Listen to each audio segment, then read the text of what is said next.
അപ്പോൾ ആ കിണറിൻ്റെ ആ കുളത്തിനോട് ചേർന്ന് നിൽക്കുന്ന കിണറായിരുന്നു. ആ കിണറിലൊരു സ്ത്രീ, ഞാൻ പറഞ്ഞു കേട്ടിട്ടുള്ളൂ, ഞാൻ കണ്ടിട്ടില്ല, ആ ഒരു സ്ത്രീ മരിച്ചു കഴിഞ്ഞു.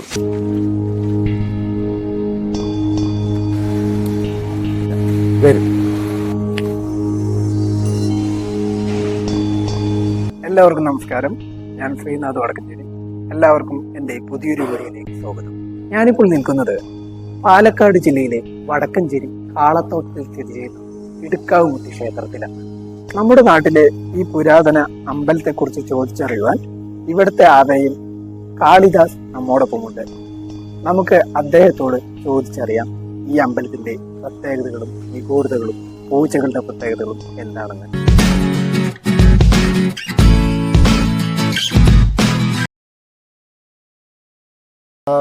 ആദ്യത്തെ കിണറിന് ആ ഒരു പെൺകുട്ടി പെട്ടു മരിച്ചു എന്നാണ് ഞാൻ കേട്ടിരിക്കുന്നത്. അപ്പോൾ അന്നത്തെ ആ കിണറിൽ പെട്ടു മരിച്ചപ്പോൾ ഇവിടെ ഇപ്പോൾ അന്ന് 2-3 ദിവസം പൂജ അത് ഒഴിവാക്കേണ്ട ഒരു സമയം വന്നു. അപ്പോൾ അതിൻ്റെ ക്രിയാദികളൊക്കെ ഉണ്ടല്ലോ. അപ്പോൾ അന്ന് പുതിയംഗം അമ്പാട്ട വീട് കൃഷ്ണൻ നായർ വക സിംഗപ്പൂർ എന്ന് പറയുന്ന അഡ്രസ്സ് ഇതിൽ ഈ കിണറിൽ എഴുതി വെച്ചതാണ്. പിന്നീട് പണി കഴിയുമ്പോൾ അതൊക്കെ തേഞ്ഞുമാഞ്ഞ് പോയതാണ്. കൃത്യമായിട്ട് അതിൽ എഴുതി വെച്ചിട്ടുണ്ടായിരുന്നു. അപ്പോൾ പുതിയങ്ങുകാർ വന്നിട്ട് ആവേൻ്റെ അടുത്ത് ചോദിച്ചു, അന്നത്തെ ആവേൻ്റെ അടുത്ത്, മുത്തശ്ശൻ്റെ അടുത്ത് ചോദിച്ചു. അത് കാരണം അദ്ദേഹത്തിൻ്റെ പേര് കണ്ടനാവി എന്നാണ്. ഞാൻ ചോദിച്ചു എന്താ പൂജയില്ലാത്ത ഇവിടെ എന്ന് ചോദിച്ചപ്പോൾ അദ്ദേഹം പറഞ്ഞു ഇങ്ങനെ ദീർഘക്കിണറിൽ ഒരു പെൺകുട്ടി പെട്ട് മരിച്ചിരിക്കുകയാണ് എന്ന് പറഞ്ഞു. എന്നാൽ ശരി, ഞങ്ങളൊരു കിണർ കെട്ടിത്തരാം എന്നും പറഞ്ഞ് അദ്ദേഹം കൃഷ്ണൻ നായർ എന്ന് പറഞ്ഞ ഒരാൾ കെട്ടിയിട്ടുള്ള കിണറാണ് ഈ കിണർ. അതിനുശേഷമാണ് ഈ അമ്പലത്തിൻ്റെ ഉള്ളിൽ കിണർ വന്നത്.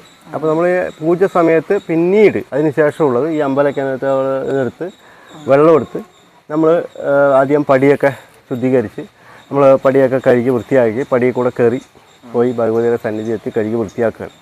വൃത്തിയാക്കിയതിന് ശേഷം അത് കഴിഞ്ഞ് നമ്മൾ പാലഭിഷേകമോ അല്ലെങ്കിൽ നീരാഭിഷേകം നിങ്ങൾക്ക് ഉണ്ടെങ്കിൽ അതൊക്കെ എല്ലാം ചെയ്ത് കഴിഞ്ഞതിന് ശേഷം ഉള്ളിൽ പോയി കഴിഞ്ഞതിന് ശേഷം നമ്മൾ മാല, നമ്മൾക്ക് ഭഗവതിക്കുള്ള മാല പുഷ്പങ്ങളെല്ലാം ചാർത്തി പുഷ്പാഞ്ജലിയൊക്കെ ഉണ്ടെങ്കിൽ അതൊക്കെ ചെയ്ത് കഴിഞ്ഞതിന് ശേഷം പിന്നെയാണ് 3-ാം പൂജയ്ക്കാണ് നമ്മൾ കാലും മുഖവും കഴുകുക. ആചമനം എന്ന് പറഞ്ഞു കഴിഞ്ഞാൽ ഇവിടെ വൈദിക ആചമനം ഇല്ല.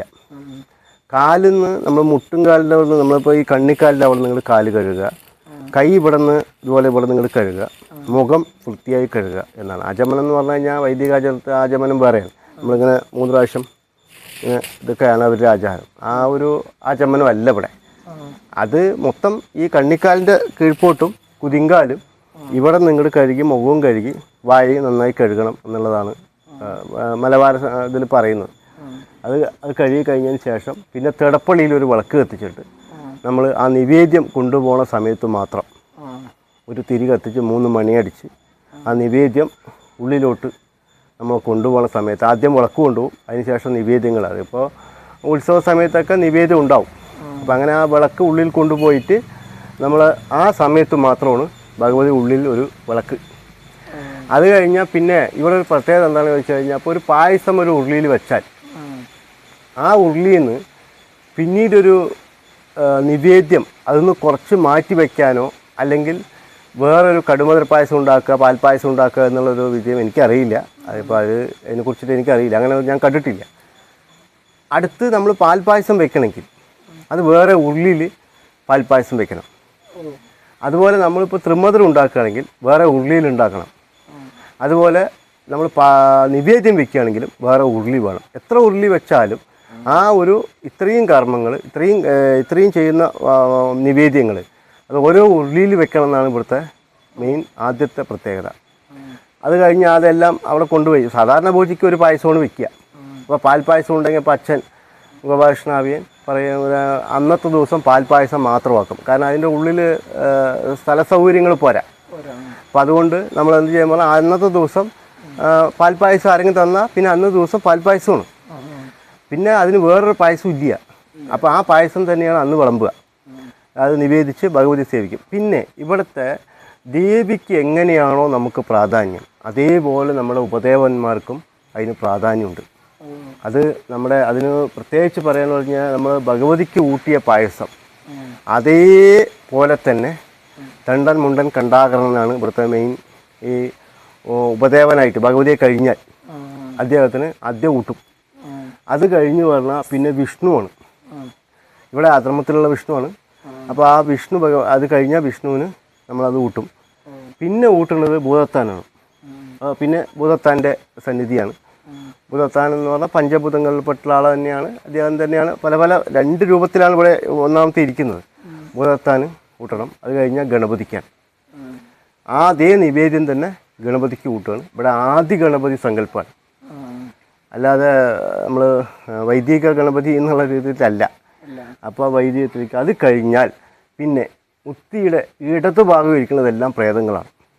അതിൽ ആദ്യം ഈ ഭഗവതിയെ കൊണ്ടുവന്ന ആൾ നമ്മുടെ പൂർവികന്മാരായിട്ടുള്ള രാമൻ എന്ന് പറഞ്ഞ ഒരാൾ, അയാളാണ്. അദ്ദേഹത്തിനെ കണ്ടു, നീര് കൊടുത്തു. അവൻ അദ്ദേഹം നമ്മളിവിടെ പ്രതിഷ്ഠ നടത്തിയെന്നുള്ളതാണ് പ്രമാണത്തിൽ അങ്ങനെ പറയുന്നു.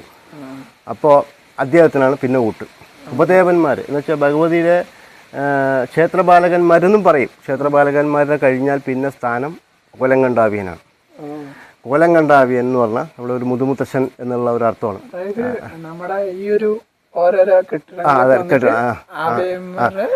ആവയ സമാധികളാണ് എന്ന് വെച്ചാൽ അത് പറഞ്ഞു കഴിഞ്ഞാൽ കോലങ്കണ്ടാവിയൻ്റെ സമാധി എന്ന് വേണമെങ്കിൽ പറയാം, അല്ലെങ്കിൽ അദ്ദേഹത്തിൻ്റെ സ്മൃതി മണ്ഡപം എന്നും പറയാം. അത് കഴിഞ്ഞാൽ പിന്നെ മൂർത്തിക്കൂടമാണ്. ഈ മൂർത്തിക്കൂടം എന്ന് പറഞ്ഞു കഴിഞ്ഞാൽ ഇവിടെ പണ്ട് നമ്മുടെ ഈ പ്രദേശത്ത് 18 ദേശമാണ് ഭഗവതിക്ക് എന്ന് പറയുന്നത് കേട്ടിരിക്കുന്നത്. അപ്പോൾ ഈ 18 ദേശത്തെ ആൾക്കാരും മരണപ്പെട്ട് കഴിഞ്ഞാൽ അതിൻ്റെ ക്രിയാദികൾ ഒക്കെ കഴിഞ്ഞാലും അത് എവിടെ പോയി ബലികർമ്മങ്ങളൊക്കെ ചെയ്താലും ഇടുക്കാവിൽ വന്ന് പ്രാർത്ഥിക്കണം പറയും. കാരണം ഈ മൂർത്തിക്ക് 3 കോമ്പൗണ്ടാണ് ഈ കാവിനകത്ത്. ഒന്ന് ഭഗവതിക്കുള്ള കോമ്പൗണ്ട്, പിന്നെ കണ്ടാകാരൻ്റെ ഒരു കോമ്പൗണ്ട് ഉണ്ട്. ഇപ്പോൾ അതൊക്കെ എല്ലാം ടൈലൊക്കെ വിരിച്ച കോമ്പൗണ്ട് ഉണ്ട്. മൂർത്തിയുടെ കോമ്പൗണ്ട് ഇപ്പോഴും തെളിഞ്ഞു കിടക്കുന്നുണ്ട്.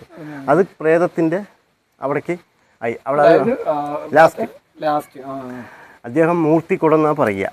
അദ്ദേഹത്തിന് ഇവിടുത്തെ ഈ പ്രേതത്തിൻ്റെ നമ്മൾ ഡ്രാക്കുള എന്നൊക്കെ പറയുന്ന മാതിരി പ്രേതത്തിൻ്റെ ഒരു രാജാവ് എന്ന് പറയുന്ന ഒരു സങ്കല്പമാണ്. അപ്പോൾ ഇവിടെ ആരും മരിച്ചാലും ഭഗവതിയുടെ ഇടതുഭാഗത്തൂടെ ഒരു പ്രാവശ്യം പോകാത്രേ. അതിൻ്റെ മനസ്സ് അല്ലെങ്കിൽ അതിൻ്റെ ഇത് മൂർത്തിയിൽ അലിഞ്ഞു കഴിഞ്ഞാൽ പിന്നെ വേറെ തിരിച്ചു വരവില്ല. പിന്നെ ആ കോമ്പൗണ്ടിൽ പൂജ കൂട്ടും കഴിഞ്ഞാൽ അങ്ങനെ മൂർത്തിയുടെ ആ വിഗ്രഹത്തിൽ അലിഞ്ഞു എന്നാണ് ഇവിടുത്തെ ഇത് പറയുന്നത്.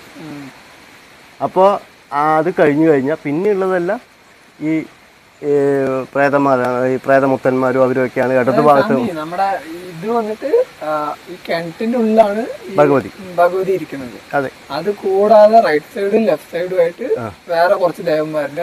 അതാണ് പറഞ്ഞത്. ലെഫ്റ്റ് സൈഡ് ഇടതുഭാഗം, ഇടതുഭാഗത്തെല്ലാം പ്രേതങ്ങളാണ്.